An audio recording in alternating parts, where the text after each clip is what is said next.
the CSC Garage. In this episode, I'm going to show you how to switch out the ignition switch and gas cap of your CSC motorcycle. Let's get started. If you need to switch out the gas cap or the ignition switch of your SG250, we have a kit available. The kit comes with an ignition switch, a set of keys, a gas cap, and some fasteners.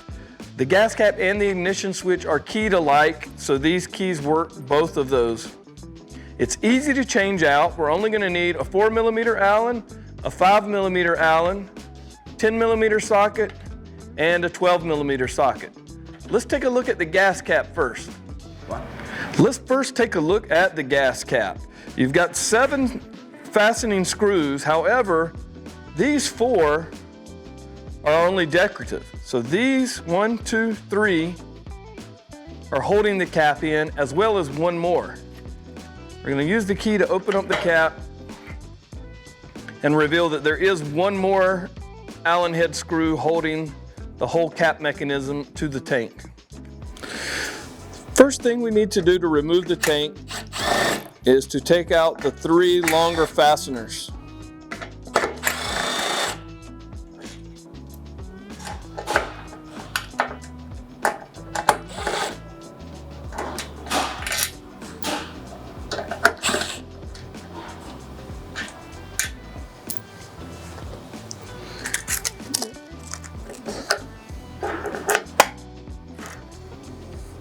And now the short, small fastener inside.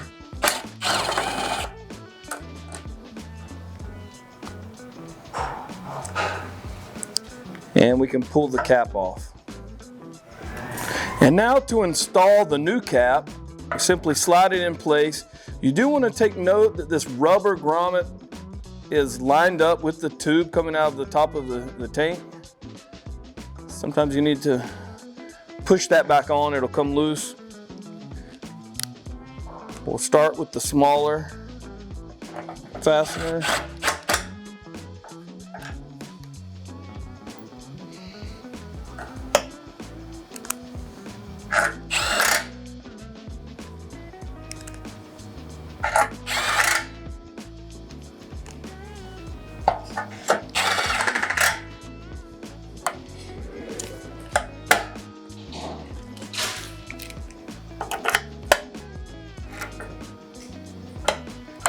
Now let's take a look at the ignition switch. The ignition switch out is relatively easy. There are 2 fasteners that hold the ignition switch up into the top of the triple clamp. There's a quick disconnect plug. However, that plug is under the tank. So the first thing I want to do is show you how to access that plug by removing the tank. To remove the tank, we first want to take off the seat. There are 2 screws. These are 12mm heads.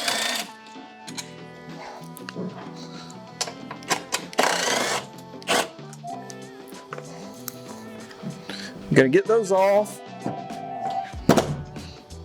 Pull the seat off. Next, I want to take off my 2 side panels. The one on the left is a little more difficult. It's a rigid mount off of a metal rod here. There are 2 grommets with pegs pushed into them. So I'm going to gently but firmly pull each of those out first.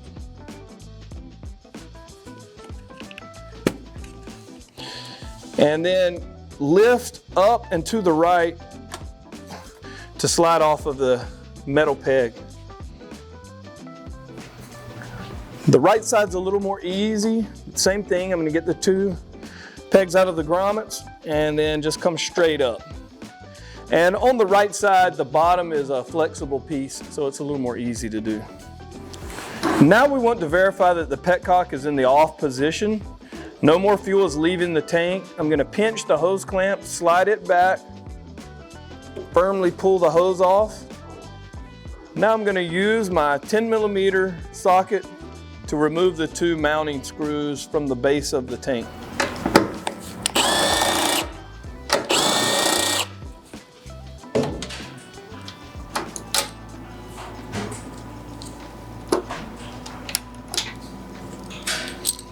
And now the tank is free in the rear. It slides forward to mount, so we're gonna slide it back. Now we're ready to remove the tank. Take note that there is a wire. It's got a quick disconnect plug under the tank, and that's coming from the fuel gauge sensor. So I'm gonna lift up on the rear, gently pull back the front, and before I take it too far from the motorcycle, I'm gonna disconnect that plug. One more item attached to the tank is this vent line. It's coming to a check valve, and that's where we're gonna remove it. Same thing, we've got the hose clamp, slide the hose off. And now as I lift the tank, you'll see one more hose that pulls up. It's not connected to anything. It's a drain for the area just below the gas cap. So we're gonna lift that up and it will just pull up with the tank. And there you can see this is that drain line that hangs to nowhere, just somewhere under the bike. This is the vent line and then your electrical plug. Now we can follow the wire bundle that comes from the bottom of the ignition switch down to where the connector is, pull back the sheath and disconnect that. I'm also gonna go ahead and free up that wire and plug from the existing switch. And now the only thing left to remove that ignition switch is to take out the two fasteners that are under it, holding it to it. Now we're ready to remove these fasteners. You've got one here and one here. We're gonna use a 5mm Allen to do so. I'm gonna kind of fish my ratchet up under here. This is a really tight spot and a weird angle, so it takes a minute to really get it seated properly.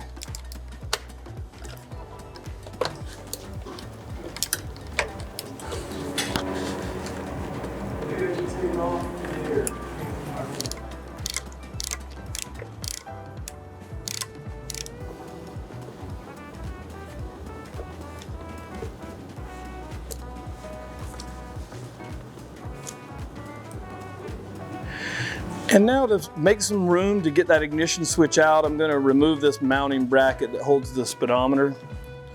5mm Allen head.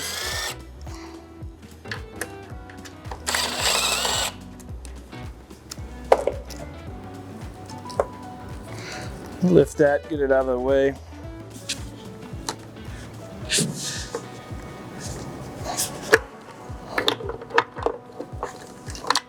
And remove the ignition switch. And now we're ready to install the new ignition switch. We're going to feed our wire back through in this area. Kind of sneak the switch back down under the top triple tree clamp. Get it in position. And now we're ready to reinstall those two fastening screws. So we're ready to fasten that new ignition switch in. We're going to put just a little dab of Loctite on the screws.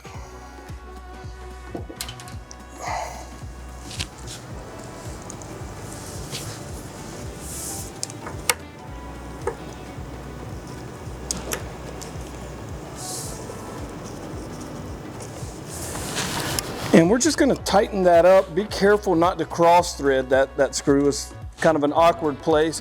We're going to hand tighten it, and then we're going to go ahead and put the other side in before we put the final torque value on it with a ratchet.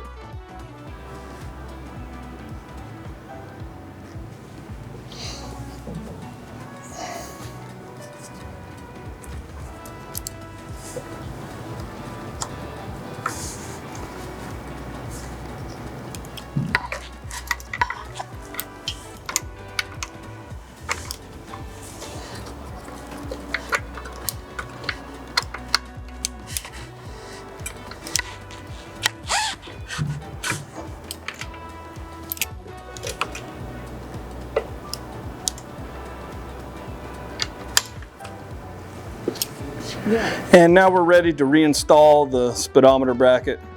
Put a little Loctite on there.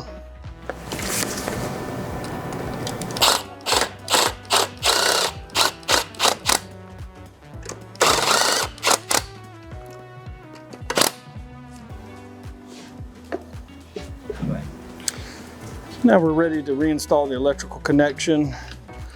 I'm going to feed that wire back through the bracket. And Verify that all the pins are in both of these plugs correctly. You'll note that there's only 2 on this side.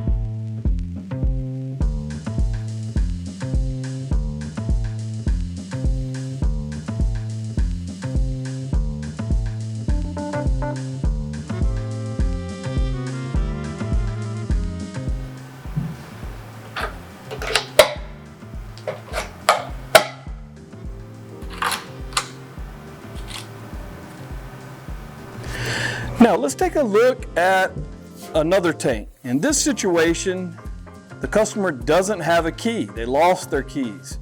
Sometimes a lock gets damaged or a key gets broken. Sometimes you lose the key, you can't open the cap. As you can see, they tried to remove all of the fasteners. However, remember those 4 are only decorative. The kit shows you it comes with 3, 1, 2, 3, and then the short screw on the inside of the cap. So this cap, even though all these are taken out, can't be removed. We don't have a key to get into it, so we're gonna take a look at what can be done.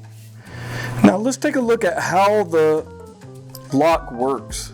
The function of the lock, when you turn the key, it's retrieving this from under the lip and it allows it to open.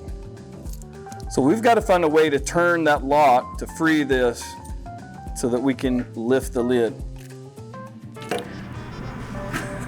As a last resort, we would drill a hole through this. Remember though, this has got gasoline in it or vapors, fumes in it. So that's going to be our last resort. Even as it sits now, just using a screwdriver, we've drained all the gas out of this tank. We let it sit for some time, allowing some of those fumes to be released. We'll first try this with a screwdriver. I'm going to put some force.